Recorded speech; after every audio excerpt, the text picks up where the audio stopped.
Et bienvenue au 5e carnet de campagne de République Souveraine.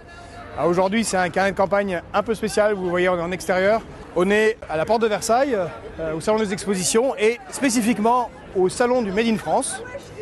Beaucoup de Français n'acceptent pas la capitulation ni la servitude.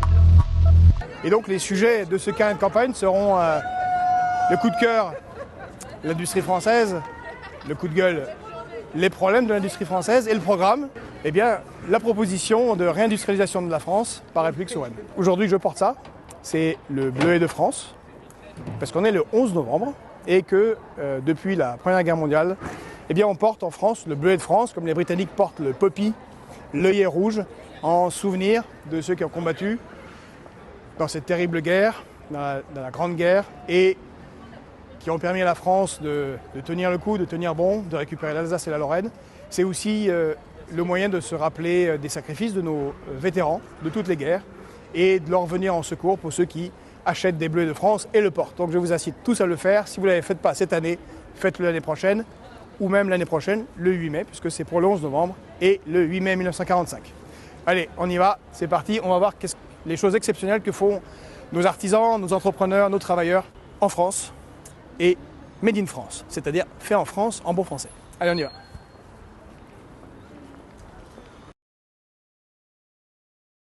Bon, bah là, on est au salon Made in France. On continue. On va au salon, on va dans la partie jouets. On va voir l'Uni, c'est une énorme success story française. Mais je vais en profiter en y allant pour faire mon coup de gueule sur les questions d'industrie française. Alors, Emmanuel Macron et Jean Castex ont proposé de faire un choc industriel, de relance industrielle, et ils ont promis la somme mirobolante de 100 milliards d'euros, dont 40 milliards d'euros par le prêt européen. Bon, d'une part, on sait que le prêt européen de 40 milliards nous coûtera 80 milliards, ce qui est tout à fait étonnant. On se demande bien l'intérêt.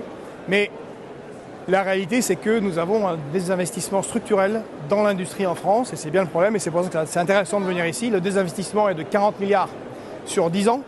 Dans le même temps, en Italie, ils ont fait 40 milliards d'investissements. C'est pour ça que l'industrie italienne, malgré le fait que ce soit un pays du sud européen, eh bien, est très compétitive et plus compétitive maintenant, malheureusement, que la France, grâce à l'investissement qu'ont consenti les élites.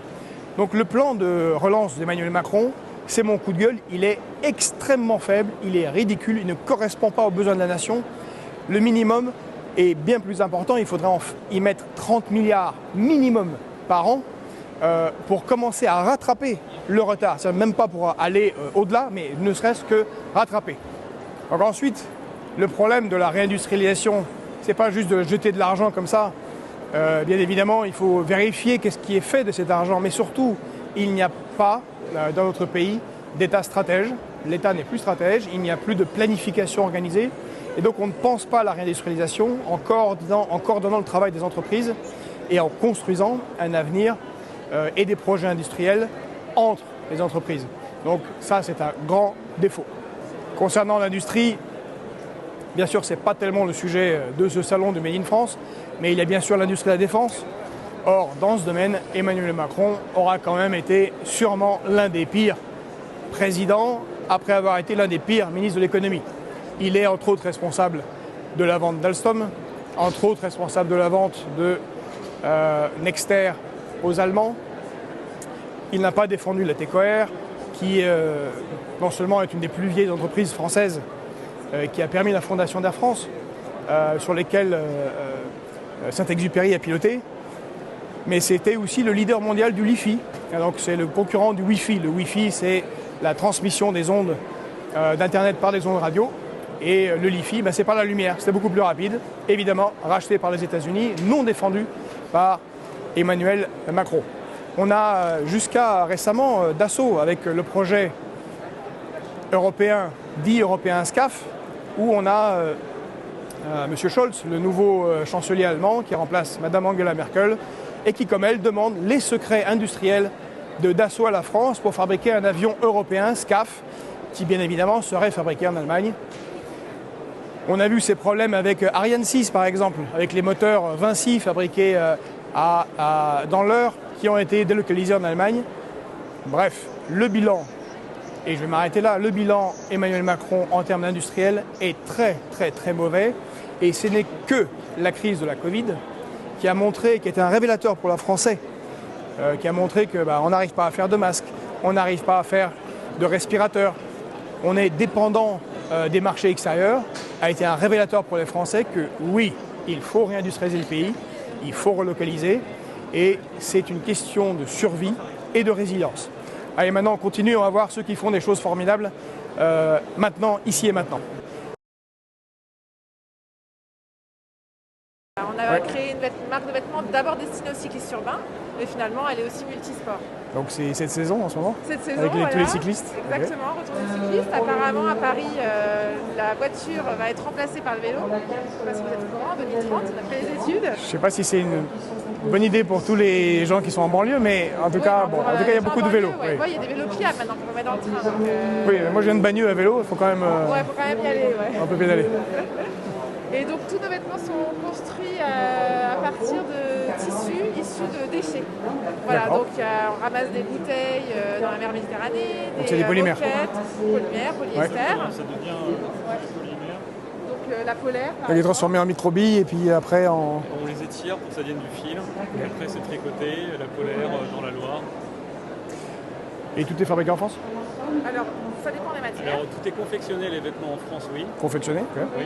Et après la fabrication, donc là, la polymérisation c'est fait en Catalogne. Et par contre, le tissu est fabriqué en France. D'accord. Voilà. Et comment ça se fait que vous ne faites pas comme les autres à faire fabriquer ailleurs, au Bangladesh, où c'est moins cher, et faire ici? Parce que je suppose que la confection, ça coûte plus cher. Comment vous y retrouvez? En fait, nous, notre créneau, c'est de décarboner la mode pour avoir des vêtements qui sont plus sains, donc c'est plus difficile, ça prend plus de temps, mais c'est aussi plus intéressant, un peu plus sympa. Et donc les vêtements sont proposés un petit peu plus cher, mais on essaie de faire en sorte qu'ils durent aussi plus longtemps. En tout cas, vous en vivez. Non mais je veux dire, c'est possible. C'est possible, Voilà. exactement. Parce que Alors après, souvent, on se dit, oh, c'est pas possible, mon Dieu, le coût du travail, nous, on n'envisage pas forcément d'ouvrir de par nos sociétés à des investisseurs externes. On souhaite rester indépendant. Ouais. Donc c'est aussi pour ça qu'on peut se permettre c'est très bien. d'avoir des marges raisonnables pour en vivre. Ouais. Mais bon, c'est sûr que c'est un challenge. Donc voilà, toute la communication qu'on peut avoir, toute l'aide, notamment dans ce genre de salon, c'est assez appréciable. Non mais comme quoi, quand on veut, on peut, même dans le textile. C'est pas... J'imagine qu'il y a la technologie, parce que transformer le plastique en tissu, c'est pas si simple, mais c'est pas Pesquet qui va dans l'espace, donc c'est quand même faisable. Parce que souvent on dit que le textile, oh là là, c'est plus possible en France. Donc là, c'est et reconversion, et transition écologique, et locale, et moins de carbone. Et circulaire aussi, parce Et que circulaire, le bah oui, bien tencel sûr. est compostable en 6 semaines. Donc c'est... Et c'est vous qui ramassez dans la mer, ou c'est des assos avec qui vous travaillez On ou... travaille avec des partenaires, c'est les pêcheurs en fait qui ramassent les déchets. En fait, ils font ça maintenant malheureusement au cours de leur pêche, ils tombent sur des déchets comme ça. Et après, on a un partenaire qui est spécialisé dans la transformation des déchets en petites billes et après qui deviennent des fibres. Félicitations, c'est génial. Merci. Et vous avez des magasins plutôt à Paris ou Alors ou c'est plutôt internet ou... on a notre boutique en ligne, des partenaires en ligne et là on est en train de développer, de trouver des nouvelles boutiques pour 2022. Je vais prendre ça, comme ça comme je fais du vélo, je vais bien trouver quelque chose pour moi. Merci beaucoup. Bon courage alors. Au revoir. Vous aussi. Mais alors, oui, c'est totalement français à 100%. Ouais, en fait, Il n'y a rien qui vient de nulle part? Non, nos volailles sont nés, élevés et préparés en France. Ok. On vient de... en fait, on est une entreprise familiale de Sablé-sur-Sarthe. Donc voilà, et toutes nos volailles sont nées, élevées et préparées en France. Donc en fait, à l'usine de Sablé, et puis après, on a plusieurs usines en France. Parce que voilà, pour nous, c'est clé d'avoir les volailles. Ça, c'est super. Voilà. Alors, vraiment, parce qu'il y a... Je pensais par exemple à la charcuterie, souvent ça part en Allemagne et puis ça revient en France et puis ça fait des transports. Voilà. Hein. Non, Enfin, en plus c'est écologique parce que quand c'est filière courte. Nous on essaie que ça soit court, on essaie que nos élevages soient proches aussi des sites de production pour que les volailles n'aient pas des kilomètres et des kilomètres à faire non plus en camion. Et c'est pour ça qu'en fait on a plusieurs usines basées un peu partout en France. Okay. Donc notre grosse usine, notre vraiment siège social, on est à Sablé-sur-Sarthe. Mais après, on va avoir des usines en Bretagne, dans le Nord, en Aquitaine, en Bourgogne, tout ça au milieu d'éleveurs de bovins. Ouais, excellent. Voilà. Et vous faites du bio, j'imagine? On fait un peu de bio, Un peu mais de bio pas tant que ça. C'est pas, nous, c'est pas. Enfin, on sait que le bio est important, mais déjà pour nous, le français est aussi important. Et donc du coup, le bio, on en a, mais c'est pas le cœur. Il y a danger là. Attention. Attention. Alors là, ça coupe. Et en fait, le bio, on va en avoir sur certaines gammes, notamment on a une charcuterie de volaille bio. D'accord, oui. Mais tous les produits sont pas bio. C'est pas forcément quelque chose qu'on recherche pour le moment. Voilà. Bon, bah, félicitations, continuez comme ça, c'est Merci super. beaucoup. Donc, j'imagine que mon miel, vous faites du miel. Oui, Voilà. Racontez-moi. On œuvre pour l'avenir de l'abeille. Voilà. Ouais. Parce que l'objectif, on ne produit pas de miel pour le vendre. On va installer des nouvelles colonies d'abeilles dans des endroits sauvages et préservés chez nous en Auvergne, D'accord. très riches en biodiversité végétale. Ces colonies d'abeilles, on les accompagne dans leur développement. Bon, on s'assure qu'elles ne manquent de rien, qu'elles soient en bonne santé. Et les sympathisants reçoivent le miel de leur ruche en fin de saison. Donc ça sert à la pollinisation? C'est une démarche participative D'accord. qui vise à réinstaller des nouvelles colonies d'abeilles, des nouvelles ruches dans la nature, pas dans une optique de production de miel, D'accord. puisqu'on récolte simplement un peu d'excédent en fin de saison, ce dont elles n'ont pas besoin pour l'hiver, et on l'envoie en récompense aux sympathisants de la cause. Voilà. C'est Ça génial. fait 10 ans qu'on fait ça. Marie est dans l'enseignement, on a même écrit un petit livre de littérature de jeunesse Ok. pour faire découvrir l'univers de l'abeille aux petits et aux grands. J'ai 3 filles petites, donc Ouais, voilà, Et vous le vendez à combien? Hop, il coûte 10 €. Eh ben, je vous le prends. Il participe à la cause de l'abeille, Super. c'est chouette. Et puis même sur le stand, Marie peut vous dédicacer. Génial. Bah oui, pour Ouais. Lara, et avec plaisir. Ah, c'est génial. Et je vais juste...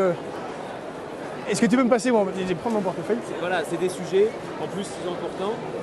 Et on a écrit des exploitations pédagogiques pour les Ouais. enseignants. Donc là, c'est Ah, c'est chouette ça. les enseignants dans leurs écoles. Bah, on va proposer à l'école de nous. Les Si séances, vous avez- voilà, ouais, je vous laisse Et une petite carte. vous pouvez les envoyer On les au... envoie directement à l'école. Si dans le cadre de votre de vos actions, dites mais tiens, je fais cadeau à l'école, on envoie effectivement. Parce que nous, on sait qu'il y a le problème de la pollinisation, Ah oui. que les abeilles Non, mais c'est ça. souffrent, Ouais, qu'aux États-Unis, là où ils mettent les amandiers, Oui, non, mais ils voilà. flinguent les abeilles, qu'en Chine, ils font de la pollinisation à la main. Les scientifiques, vraiment, les scientifiques de toute façon maintenant sont unanimes. Oui. 30% des colonies d'abeilles disparaissent tous les ans sur Terre et on sait que c'est une conjonction de facteurs. C'est multifactoriel. Il y a les activités humaines, c'est un fait. Elles ont un parasite naturel, le varroa destructor, un parasite qui va se développer sur les larves des abeilles, être vecteur de maladie et diminuer l'espérance de vie des abeilles. Donc ça, c'est le frelon asiatique est un prédateur nouvellement arrivé dans les années 2000. Il va manger des abeilles pour nourrir cela et affaiblir les ruches. Et puis le quatrième facteur, c'est le manque de ressources à certains moments clés de la saison. Ressources nectar pollen pour les abeilles. Donc voilà, c'est là où... Bah donc là, on va à la success story française du jeu, l'Uni, c'est les histoires. Je ne sais pas si vous avez des enfants, moi j'en ai 3, mais dont 2 qui s'en servent tout le temps. C'est super bien. On va aller voir comment ils travaillent.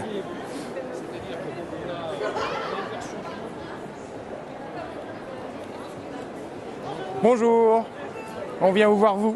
Ah super. Juste Tatiana. Tatiana. Non, vous, pluriel. Le vous est pluriel. J'en avais pas là. Donc c'est vous qui faites la success story? Et c'est nous. Moi, je demande parce que j'ai 3 filles, Oui. et dont 2 qui sont, on peut dire, absolument biberonnées à l'Uni. Voilà, on a des tonnes d'histoires. Quel âge? Elles ont une qui a bientôt 8 ans, et puis l'autre qui a bientôt 3 ans. Elle a 3 et 8. Donc il y a plein d'histoires différentes. Elle nous suit depuis un certain Exactement. Elle a commencé à... On a 5 ans donc. Il y a tout début, c'est vraiment les premières histoires, les 3 ans, 6 ans, là, les premières histoires. Voilà. Donc on en efface plein, parce qu'on a une bibliothèque comme ça, gigantesque à rallonge. Ouais, c'est super. Et ben, je voulais savoir comment vous avez lancé cette histoire. Alors cette histoire en fait elle a été lancée par Maëlle, qui travaillait sur son mémoire de fin d'année et qui faisait son mémoire pour son école de design. D'accord. Et elle travaillait sur le concept des enfants face aux écrans. Elle s'est rendue compte en fait que les enfants avaient des véritables problèmes de concentration et que ça devenait assez dramatique. Donc elle est venue avec une histoire. Lui aussi, il aime bien l'Uni. Elle est venue avec une histoire, elle est venue avec un concept issu de son enfance en disant quand elle était jeune, elle adorait écouter des histoires dans sa chambre. Et ça a été le départ de Ma Fabrique à Histoire. Revenir à ces fondamentaux qui sont l'histoire racontée, la transmission de savoir et de souvenirs d'une génération à l'autre par le conte oral. Et qui a eu l'idée de faire les histoires qui se construisent? L'enfant décide de la fin, de quels sont les personnages? Maëlle, Ils sont Maëlle travaillés encore, à d'accord. 4, puisqu'elle s'est associée à 3 amis. Ok. Et donc ils ont été 4 fondateurs et ils ont donné naissance à l'Uni en 2014. Et Ma Fabrique à Histoire a vu le jour en 2016, donc 2 ans après. Et vous allez rester au verre d'eau tout le temps comme ça? Ou il y a d'autres couleurs qui un jour sont prévues? Le verre d'eau, c'est quand même notre couleur en débat. Oui, bah oui, on oui. connaît par la petite boîte verte avec Évidemment. des gros boutons jaunes. On a sorti des éditions limitées. Cet été, on en a sorti une sur le thème de la jungle. Et là, on vient de sortir une édition limitée avec la fondation Petit Prince, qui est aux couleurs du Petit Prince, et avec un album sur l'histoire du Petit Prince. Ah, c'est génial. Donc ça, c'est le catalogue. C'est le dernier. Mais je vais l'emmener pour que... Oui, vous allez l'emmener. C'est pas Bah oui, tout à pour fait les le dernier parce qu'on Ah non, avait- d'accord, mais, d'accord. vous avez l'application aussi. Oui, évidemment. Oui, bien sûr. Voilà. Mais c'est marrant pour les filles. Enfin, celle qui a appris à lire, là, elle aime bien lire. Donc voilà, ça lui fera plaisir de lire ça. Ouais. Et il y a plein de nouveaux albums. Alors on a aussi l'agence Mouche Ah, qui je a été connais pas créée celui-là. avec Versailles. Ouais. D'accord. Donc ça nous permet de faire découvrir aux enfants les œuvres de Versailles et le parcours dans Versailles avec 2 albums. Un sur le bestiaire qui permet de retrouver les animaux que l'on a en statue ou en peinture à Versailles, et avec une énigme, avec une agence de détectives qui va résoudre un vol à Versailles. Et donc les enfants vont participer à l'aventure. D'accord. C'est super aussi c'est pas des histoires, mais les musiques relaxantes. Musique Très très relaxante, chouette pour les ouais, enfants. pour se- Bon, des fois, ça fait qu'on triche un peu en tant que parent. On raconte moins d'histoires, mais non, c'est vraiment très bien. Et on en apprend aussi, je ne sais pas si vous avez vu la collection Mini-Look qui permet de découvrir les grands personnages. Oui, non, on l'a Andy utilisé, Warhol. c'est super. C'est vraiment très très bien. Puis c'est malin, c'est fait pour que ce soit bien calibré pour les enfants. Bon, en tout cas, félicitations. Bah, merci À vous pour tout ça. Merci. Donc vous faites des maisons, des châteaux, des Des maquettes pour les enfants, cartons recyclés pour les écoles. pour les écoles. Au départ, pour les écoles. Il faudra que je prenne la carte pour les écoles de ma fille. Et donc c'est pédagogique. Et donc carton recyclé, complètement donc tout est fait ici. En France, Ouais. le bureau est à Chaville, le façonnier est dans Lyon. Et Alors, elles mais- sont conçues par un ancien enseignant. Donc elles sont toutes reliées au programme pédagogique. C'est Playmobil compatible. Ah bah non, ça c'est juste le bonhomme. Oui, c'est tous les Ça enfants. va avec. Oui, oui. C'est pour la mise en situation. Non mais c'est génial parce que ça veut dire que c'est possible. Parce que souvent on dit, en France on peut faire éventuellement que du super haute technologie. Et en fait, si on veut, on peut. Ah, c'est chouette. Évidemment. Ça me rappelle mes petits vélos. Bah oui, c'est un peu le but, c'est les petites. Et ça fait 20 ans. Et ça fait 20 ans. Et 20 ans. On existe, ouais. Et vous faites travailler combien de gens? Bien, on a 19 revendeurs en France. Mais en fait, étant donné qu'on cible uniquement les enseignants, les écoles, on n'a pas de visibilité, on ne vend pas au grand public Ah normalement. oui, d'accord. Donc c'est un peu confidentiel. C'est vrai qu'il faudrait qu'on se développe encore un peu plus. Parce que là je vois le navire antique, il y a ma fille de 8 ans et ils sont dans l'Antiquité là en ce moment. Ça, c'est Donc c'est super de le faire. Plus le théâtre antique, Ah oui, j'ai pas vu. qui est une copie du théâtre d'Orange en fait. Ouais. Comme, là c'est une copie de Notre-Dame. Paris. Voilà. Donc il y a une justification pédagogique à l'achat de ces. C'est le char de la victoire, c'est pour le 11 novembre, on est bien là. Voilà. On est en plein dedans, comme le biplan, Ah ouais, le biplan, bah ouais. comme le taxi de la Marne. Ah, des taxis de la Marne. Ah bah je suis, voilà, c'est le Bleuet de France, donc Très bien, bravo. c'est pour le 11 novembre. Voilà, donc Et donc les enfants sont autonomes. Ok. ouais. Et donc ils apprennent autour de la Non, maquette. puis c'est le geste, c'est C'est super. le C'est geste, ça. donc c'est la confiance, la fierté, le C'est la progrès. motricité fine. Vachement bien ça. Ouais, c'est la motricité fine, Ouais, ouais, ça bien fait sûr. appel à un peu de Non, puis c'est dextérité. créatif, c'est pas plastoc. Il nous manquait la maison. Ah, vous avez du même Père Noël. un bataille naval, c'est génial. Mais oui, Ouais, exactement. bataille navale, jeu d'échecs. Et bientôt vous avez Noël avec l'éphéméride. Ah, c'est bien. Voilà. Donc ils En s'apprennent beaucoup. partenariat, c'est le premier qu'on fasse de la sorte avec la mission du Val-de-Loire pour les 20 ans d'inscription au patrimoine mondial de l'UNESCO. La mission du Val-de-Loire nous a commissionné pour faire ce chaland qui est un peu le symbole du lien entre toutes Oui, bien les sûr, ouais. villes Sur la Loire. du long de la Loire. Et pour ça, on a eu une petite... récompense, mais ça on ne peut pas encore en parler. Oui, tout à fait. Bientôt. Bientôt. Ouais. Voilà. Le patrimoine, en fait, on fait du sur-mesure. Ah, pour c'est le bien. patrimoine. Ah oui. Voilà. Pour que les enfants travaillent la transmission. Et ça manque beaucoup, malheureusement. Il y en aura de plus en plus, on n'aura pas le choix. Non, mais c'est très très bien. C'est des lunettes pour nous, ça. C'est génial. Bonjour. C'est vraiment les lunettes de la patrouille de France? C'est ça. Ils portent ça? Alors, ils portent une lunette. Oui, bien sûr. Qu'ils ont, Parce que je crois qu'ils avaient la lunette globale non, en sur le fait, casque. Le casque global, c'est ça. Ouais. Donc ça, c'est l'équipement militaire des pilotes de chasse et c'est incontournable. En revanche, quand ils sortent de l'avion, ils portent Celle-ci. voilà. C'est le modèle des pilotes. Vous avez la barre acier, etc. Un verre polarisé. 6 couches anti-reflet face arrière, une galvanisation. C'est génial. Vous voulez essayer? Ouais. J'imagine qu'après, il y a la cocarde qui saute, mais Absolument. sinon ça doit un peu gêner. Ah, mais c'est super.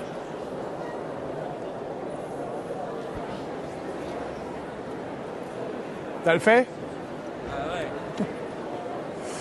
Bon, ouais, moi j'étais pas dans la patrouille de France, je suis ancien combattant, mais oui, j'ai choisi les fantassins, les pauvres qui ont mal aux jambes. Ouais, ils sont très chouettes. Et puis on est les seuls à avoir des verres semi-polarisés aussi. Et c'est lesquels? C'est ceux-là. C'est ce que j'ai là sur Non, ça c'est une polarisation complète. complète? La semi-polarisation, ça vous permet d'être à 50% polarisé, ce qui est très bon aussi. Et ça vous permet aussi de ne plus avoir d'obturation de lumière lorsque vous avez des écrans LCD, des smartphones. Un petit côté dictateur là, avec le doré en costume, c'est. Ah, elles sont chouettes celles-là. Et c'est fabriqué en France aussi ou... C'est d'origine France Garantie. En fait, 100%. on a une usine à Morbier qui s'appelle Semo Décovision. Ensuite, on a Morbier. un fabricant de verre à Saint-Claude dans le Haut-Jura qui s'appelle Dalloz. Et les deux réunis, ça donne les lunettes de la patrouille de France et d'autres marques aussi qu'on fabrique. Et on a à Poligny tous les sièges sociaux de distribution, de stock, de logistique dans le Jura. Ben oui, c'est mal connu en fait. On ne sait pas qu'il y a autant de choses qui se font en France. Ouais, voilà, ben non, mais voilà. On va faire aussi un peu connaître. Félicitations, c'est merci super. beaucoup. T'es aussi des fabricants de textiles qui proposent des vêtements qui sont fabriqués à moins de 1083 km de chez vous. Donc c'est dans une logique de relocalisation, de réindustrialisation, de travail fait dans des cycles courts et pour des produits textiles de très très bonne qualité. C'est-à-dire, je vois, madame, vous faites quoi? Vous faites un jean là? Très bien. Et ça, c'est quoi? C'est un pantalon, une robe ou... Non, c'est un pantalon, un jean. Ah d'accord, un jean, super. Et la matière, c'est quoi à la base? La matière, c'est flex. Ok, Oui. d'accord. Eh ben c'est parfait. On va voir le reste. Alors. On passera. Mais voilà, nous on défend ce qui est fait localement, pour la relocalisation, pour les cycles courts, et donc je crois que c'est une belle aventure, celle de 1083. Vous pouvez en dire deux mots, comment ça s'est fait ou... Bah oui, Alors, c'est vous qui savez mieux que moi. Donc, je sais moins que toi, mais bon, 1083, ça fait 8 ans que ça existe. Oui. Et c'est parti sur un constat. En fait, un constat de se dire, bon ben voilà, tout est parti à l'étranger, etc. Et pourquoi pas relocaliser? Parce qu'on a du savoir-faire, on a des artisans, on a des ouvriers qui savent faire, qui savent œuvrer. Et le but justement, c'est de valoriser ce savoir-faire français. Et vous gardez le savoir-faire? Voilà, on garde et on réintroduit le savoir-faire. Et du coup, 1083, on s'est posé la question sur, regardez autour de vous, qu'est-ce que portent les gens? Du jean. Ah ouais. Donc pourquoi pas rentrer Non, pas moi, pas aujourd'hui, mais bon. Pas moi aujourd'hui. Pas toujours, mais n'importe où. Et du coup, voilà, comment faire du jean français à moins de 1083 km de chez vous. Ah ouais. Voilà. Donc du coup, on a toute une gamme. Alors depuis qu'on fait le salon Made in France, la gamme s'est développée. Ouais. Il y en a pour tous les goûts. Mais on reste sur du basique, du durable, et dans ce qu'on veut, une économie circulaire et vertueuse. Voilà. Parfait. Et donc, vous avez réintroduit les savoir-faire, ce qui fait que vous formez des jeunes aussi, à des métiers qui auraient pu disparaître totalement. Voilà, notamment des couturiers et des couturières. Il faut savoir qu'on a une usine qui s'appelle Tissage de France, à Rue-sur-Moselle, dans les Vosges. Et là où il y a une vraie tradition de filage, de tissage, de filature, de tissage et de couture, de confection. Et du coup, là, on est en train justement d'embaucher une vingtaine de couturières qui va se rajouter à l'équipe 1083 et Tissage de France au niveau local avec ce savoir-faire. Tout à fait. Ça fait tourner l'économie locale après. Exactement. C'est un cercle vertueux général. Cercle vertueux, économie locale, savoir-faire. Vraiment valoriser ce savoir-faire. Et vous travaillez les tissus avec du chanvre ou avec d'autres choses? C'est quoi les tissus que vous utilisez? Le tissu, c'est du coton. Coton. Bio. Ouais. Voilà. Mais pas que coton. On introduit aussi de la laine. On a des chaussures d'ailleurs en laine sur des prototypes. On a des jeans en laine, du lin. Voilà. Parce que le lin, il faut savoir que c'est majoritairement. Et vous n'avez jamais essayé le chanvre? Parce qu'on m'a dit que pas encore. Ça pourrait marcher. Pas avec encore, la production mais ça peut locale. Ouais. Comment dire, le 1083, on a comme idée de toujours être dans la dynamique et toujours faire mieux. Donc on se dit jamais non, jamais on fera du chanvre. Non, on développe, on étudie, on évalue. Donc c'est possible. On peut faire en France, c'est pas obligé de faire je sais pas où. On peut faire en France et on peut bien faire en France. Bien faire et durable. Tout à fait. Et dans une économie ça permet de décarboner l'atmosphère. Et de limiter nos impacts sur l'environnement. Félicitations. Merci beaucoup. En France, tout en France? Tout fait en France. Je ne connaissais même pas. Regardez. Injecté en France, packagé en France et assemblé les deux en France. Voilà. Tout Île-de-France? Dans l'Oise, exactement. L'Oise, ouais. 15 km. Donc même à ce moment-là, on respecte l'empreinte carbone aussi. Et vous recyclez? C'est du recyclage ou... Alors là, les coques sont 100% recyclables. Les super t-shirts bleu blanc. Ouais, et on fait marcher le ah oui, c'est un Luxe, bah oui. Donc voilà. Et donc là, on est pour l'instant sur du plastique recyclable uniquement. Et on est en train de travailler sur un projet sur du plastique recyclé.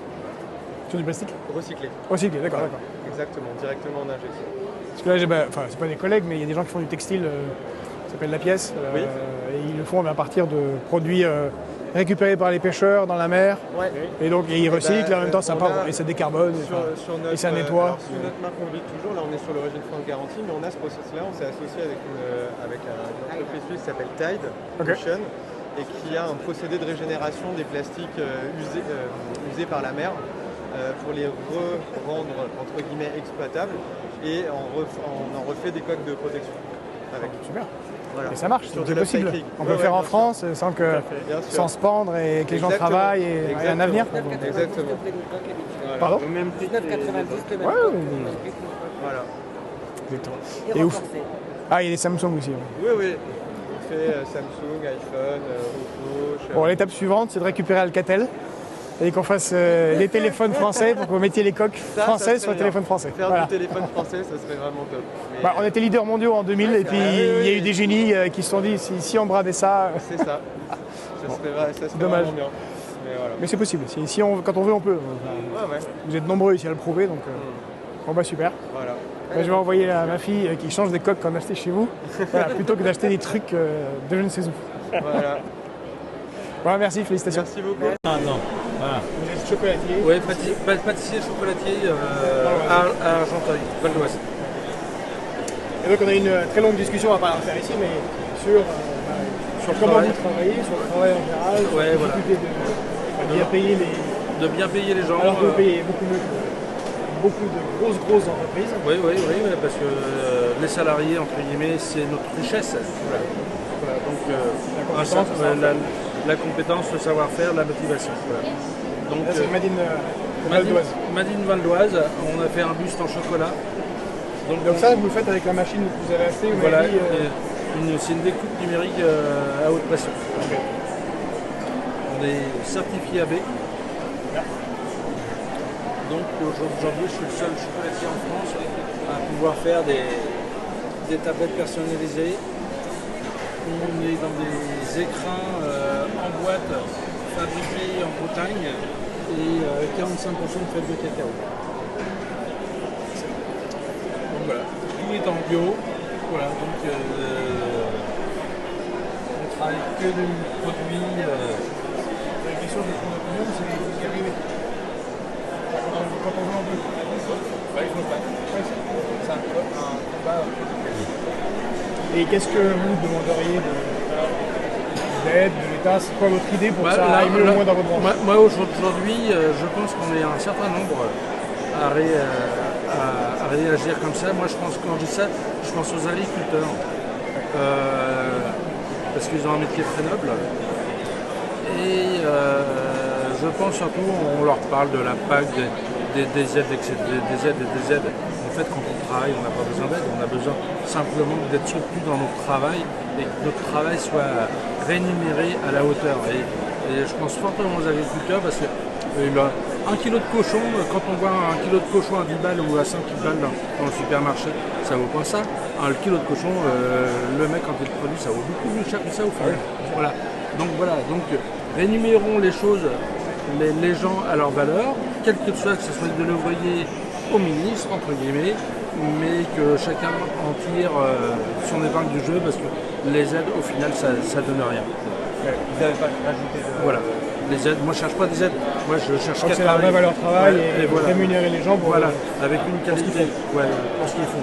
Voilà, tout ça. Et valoriser la compétence. Voilà, et valoriser la compétence. Voilà. C'est le programme chez moi est simple en fait au final. Non, mais les bons programmes en général sont simples. C'est quand c'est compliqué et qu'on comprend rien qu'en général il y a une anguille. Voilà. Voilà. Eh bien super. C'est clair qu'on s'est aperçu, deux choses, honnêtement il y a une chose positive, c'est quand même l'État n'a pas laissé tomber les entreprises. Ça c'est quand même une bonne chose. Après on s'est quand même rendu compte qu'effectivement on était dépendant de tout le monde pour les masques, pour les médicaments, pour l'industrie de manière générale. Il faut réindustrialiser la France. Moi qui suis un industriel au départ, si vous voulez, forcément je peux entendre que ça d'une manière positive. Hein. Donc, vous êtes dans quelle industrie? Moi je suis dans la robinetterie industrielle. Je fais des vannes, je fais des blagues et je fais des vannes. Bah écoutez, je suis ravi de faire votre connaissance parce que j'aime bien les gens qui ont des convictions, c'est bien. Et si je peux vous demander votre formation, ce que vous faites dans la vie Alors moi jusqu'à peu, j'étais salarié d'entreprise, je ne suis pas encore fait la politique. D'accord. Je suis marié, j'ai 3 enfants, c'est assez rare. J'étais cadre d'entreprise, j'étais parce que je viens d'être licencié. D'accord. Parce que j'ai déclaré ma candidature. Alors, tout fonctionnait très bien, bon, c'est un pataquès, c'est pas possible, mais c'est les risques. Et on a découvert à cette occasion qu'il y a beaucoup de candidats, et même des gens qui sont LR ou PS, pas spécialement exposés, en fait, qui ont des problèmes. Bon, ça c'est mon souci à moi. Mais sinon, avant, moi j'ai une vie assez... Moi, ce qui me caractérise, c'est pour ça que j'aime bien rencontrer des entrepreneurs, c'est que je ne suis pas un politicien pur sucre. J'ai été humanitaire, j'ai été militaire, j'ai travaillé dans différentes entreprises. Et quand j'étais jeune, j'ai travaillé sur chantier. Merci. Donc, je vois ce que c'est que le vrai travail, les vraies difficultés, qu'est-ce que c'est d'être dans une entreprise, et pas en faisant l'ENA à partir de dossiers. Mais j'ai quand même fait quelques études. Donc voilà. Ouais, moi, ce qui m'intéresse surtout, c'est effectivement le parcours et les convictions. Alors moi, je fais pas de politique, je fais vraiment du développement économique, de la défense des entreprises. C'est vraiment ma bataille. Et la défense du territoire aussi, parce que nous, on est sur un territoire qui a été oublié par l'Île-de-France et par l'État. Donc j'essaie de défendre ce territoire. Moi, j'ai vraiment une idée que j'entends pousser le plus loin possible et le plus rapidement possible. Moi, je voudrais que l'ensemble des parlementaires, sénateurs et députés aillent passer, je pense, une journée par an dans une PME.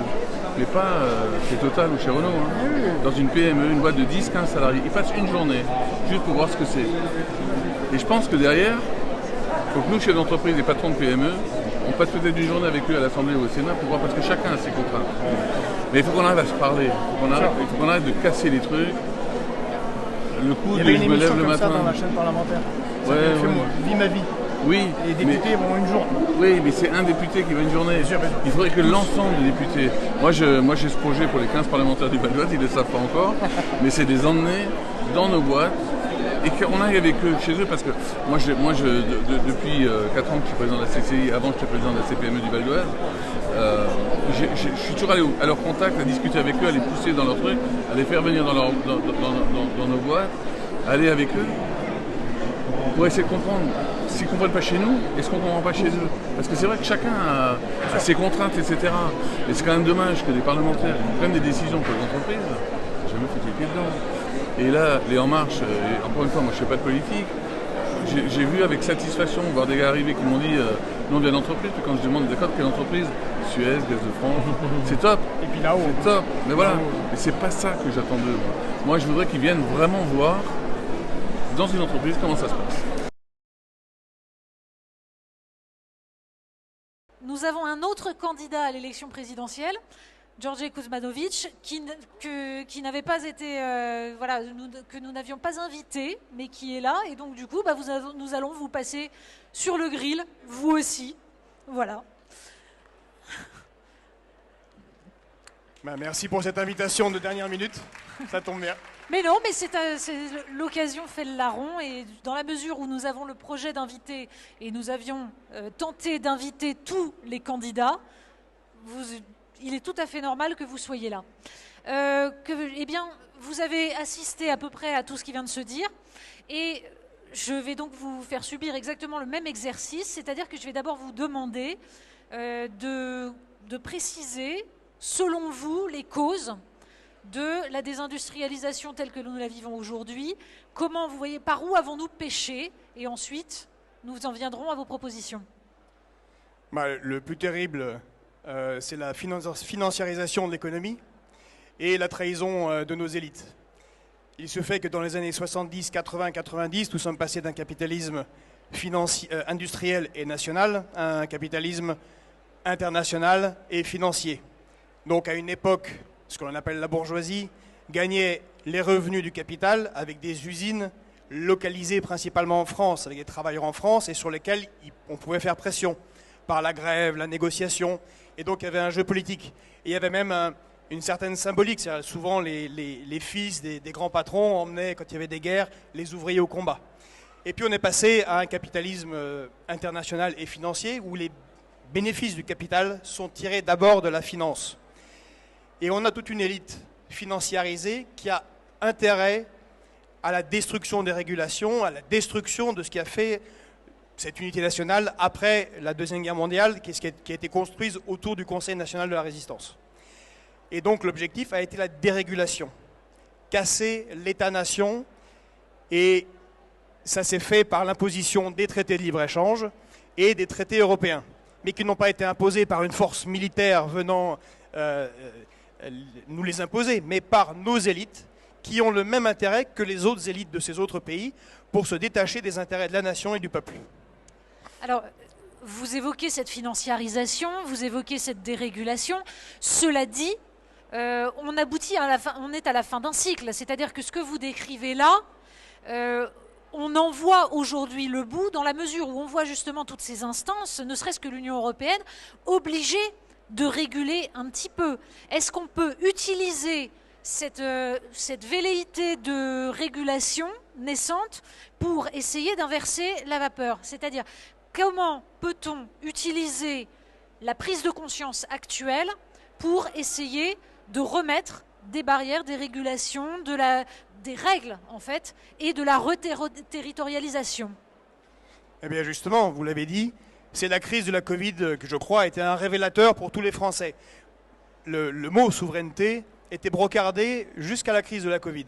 Et tout à coup, on s'est rendu compte, ça a été dit par d'autres, qu'il n'y a pas de masque, qu'on ne peut pas faire de respirateur, que tout à coup les gens meurent parce qu'il manque des médicaments de première nécessité. Le pays s'est retrouvé en suffocation. Et on a tellement été incapable de se protéger qu'on a enfermé l'ensemble du pays pendant des mois. Là où un petit pays, plus petit que la France, la Corée du Sud, mais qui a gardé ces grandes industries, ces grands conglomérats, les chaebols, et qui a été capable de réagir à peine 3000 morts et n'a jamais rien fermé, sauf un mois les discothèques. Donc on se rend bien compte, et c'est pour ça que même Emmanuel Macron, qui lui défendait la souveraineté européenne, ce qui ne signifie rien parce qu'il n'y a pas de peuple européen, a bien été obligé de mettre de la souveraineté partout. Et il en parle tout le temps, même s'il fait exactement le contraire. Je pense en particulier au traité d'Aix-la-Chapelle, qui nous met en grand danger, y compris sur la souveraineté géopolitique. Alors oui, on peut peut-être préciser ce qu'est le traité d'Aix-la-Chapelle, qui est un traité avec l'Allemagne et qui est un traité dont différentes dispositions, en fait, mènent à une alliance de plus en plus forte, quitte à petit aller notamment vers le partage du siège au Conseil de sécurité de l'ONU et différentes autres choses. Ben voilà, vous l'avez dit, ça a été confirmé par un certain Roland Lescure, député LREM, président de la commission des finances à l'Assemblée nationale, qui n'est pas rien, et qui a dit dans un entretien au Figaro récemment que s'il y a un prochain quinquennat Macron, ce sera la même chose puissance 10, plus transfert du siège de la France au Conseil de sécurité à l'Union européenne. De facto, ça veut dire à l'Allemagne, comme on l'a fait récemment avec, on se demande bien pourquoi, il n'y a toujours pas d'explication, le transfert de la fabrication du moteur Vinci d'Ariane 6, qui était fabriqué à Vernon dans l'Eure, a été envoyé en Allemagne, peut-être parce que l'Allemagne manque d'emplois industriels, je ne sais pas. C'est peut-être ça la raison.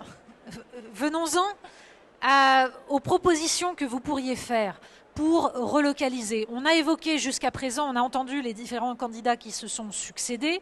Il a été question de commande publique, il a été question de protectionnisme, il a été question d'aide de l'État davantage ciblée. Quel est votre programme à vous pour permettre la réindustrialisation? Alors, il est vaste. Et il est entre autres développé par notre porte-parole sur les questions industrielles, Jean-Charles Ourcade, qui fut directeur général de Thomson, en charge de la stratégie de Thales et président de France Brevet, et qui a défendu, mandaté par Arnaud Montebourg à l'époque, l'industrie française. Donc on a une idée assez précise de ce qu'il faudrait faire. Et donc la première chose à faire, c'est ce qu'avait fait De Gaulle. C'est avoir un État stratège et un État planificateur. Et donc un État qui est intéressé à non seulement relancé par des mesures qui ont été proposées ici, mais à coordonner de manière rationnelle, cohérente, la réindustrialisation du pays. Donc ça veut dire qu'il faut définir des filières stratégiques, vous avez demandé tout à l'heure. Alors moi je pense que c'est l'énergie, le transport, la santé, la défense, l'alimentation, et la banque. C'est vraiment important, avoir une banque d'investissement. Il y a eu une proposition, je crois que quelqu'un en a parlé tout à l'heure, Monsieur Laurent. Nous, on est assez précis, donc c'est refaire une vraie banque d'investissement public où on peut faire des dépôts. Les Français pourront faire des dépôts, rentrer en concurrence avec les autres banques et prêter à taux zéro aux PME, mais avec des conditions. Parce que quand on aide les entreprises en France, jusqu'à maintenant, il n'y a jamais de conditions. Et les conditions, eh bien, c'est que l'emploi soit fait en France et si jamais l'argent part ailleurs, eh bien que l'argent soit récupéré. Par exemple, le crédit impôt recherche, vous avez une disposition dans le crédit impôt recherche, malheureusement, qui est que les recherches peuvent être faites à l'étranger. Donc une entreprise comme Sanofi, qui a licencié des chercheurs en pleine crise Covid pour les envoyer aux États-Unis, pourra continuer à bénéficier du crédit impôt recherche en faisant faire des recherches ailleurs. Bon, tout ça doit évidemment s'arrêter. Pour qu'on ne finance pas en plus la désindustrialisation, puisque concrètement, c'est ce qui se passe. Alors, ça, c'était la dimension donc, on va dire de l'investissement. En termes de taxation, de rééquilibrage de la concurrence libre et supposément non faussée, là aussi, j'imagine que vous avez des propositions. On a entendu, là aussi, évoquer à la fois les questions environnementales, les questions sociales. Comment vous gérez ça? Mais je crois qu'il faut casser le carcan européen. Il n'y a pas d'autre solution pour réindustrialiser. Ça veut dire quoi, casser le carcan européen? C'est d'abord commencer à désobéir à tout ce qui nuit à l'intérêt national et à l'intérêt des Français. Et donc, bien des choses que nous proposons et qui sont proposées par d'autres candidats ne peuvent pas être faites en raison de ce carcan européen. Et bien sûr, refuser une partie des traités de libre-échange. Et moi, je ferai comme les Américains, parce que les Américains aussi sont inscrits dans les traités de libre-échange, sauf que c'est un véritable État indépendant, et ils ont une loi qui s'appelle le American Buy Act, qui oblige, avec de la commande publique, à acheter d'abord américain, quand c'est possible.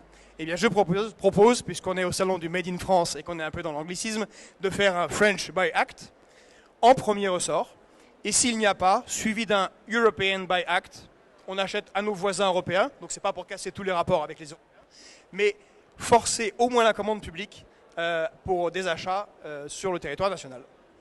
Même question qu'à vos prédécesseurs, c'est très joli. Jusqu'où êtes-vous prêt à aller dans le rapport de force pour imposer cela? On fait comment si on a des pays européens qui refusent? Quel pays européen exactement? L'Allemagne, au hasard. La France est, au hasard, l'Allemagne. La France, c'est une contribution de 40 milliards et nous sommes contributeurs nets, c'est-à-dire positifs de 7 milliards. Si la France décide d'arrêter, l'Union européenne ne peut pas continuer. Regardez déjà quand la Pologne, pour de bien mauvaises raisons, mais décide de faire, on va faire comme on veut. Voilà, on voit que l'Union européenne a déjà du mal à s'imposer à la Pologne. Comment voulez-vous qu'elle s'impose à la France si la France dit stop? Et je pense surtout que c'est la volonté des peuples d'Europe. À chaque fois que l'Union européenne a demandé aux peuples européens, aussi différents que les Grecs, les Français, les Britanniques ou les Hollandais, est-ce que vous êtes d'accord avec telle ou telle disposition? Par exemple, le traité constitutionnel européen en France, les peuples européens ont toujours voté non. Donc dès qu'il y aura en Europe une force, et la France est une grande puissance, je pense que les peuples dans les pays européens diront on veut faire comme eux. On veut récupérer nos hôpitaux, on veut récupérer nos industries. On ne veut pas on veut une Europe des peuples, une Europe des nations, comme le disait le général de Gaulle, et pas une Union européenne qui fait les bénéfices des banques. Merci beaucoup, Georgi Kuzmanovic. Je rappelle que vous êtes candidat pour le parti République souveraine. Voilà. Merci à vous. Merci. Beaucoup de Français n'acceptent pas la capitulation ni la servitude.